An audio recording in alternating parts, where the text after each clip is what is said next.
Tātad šī mums ir digitālā mērlenta. Ļoti forša ierīcīte, ja jūs nevarat, pieņemsim, kaut ko ar parasto mērlentu nomērīt, vai ļoti ātri gribat veikt mērījumus. Ražotājs ir Hoto, viens no Xiaomi brendiem. Materiāli ļoti kvalitatīvi, patīkami uz tausti, glancēti, neatstāja pirkstu nospiedumus. Mērlenta mums darbojas ļoti vienkārši. Vienkārši ieslēdzam un veicam mērījumus. Re, ka mums lāzerītis, viņš nolasa attālumu. Protams, viņš mums ekrāniņā rāda arī iepriekšējo rādījumu. Viņš arī parāda, no kuras puses tiek veikts mērījums.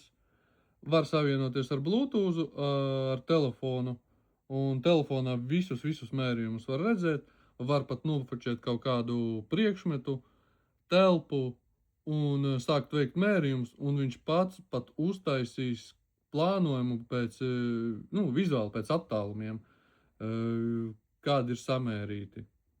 Ļoti foršā ierīcīta, lai ikdienā kaut ko super ātri nomērītu. Pieejams pie mums amrion.lv.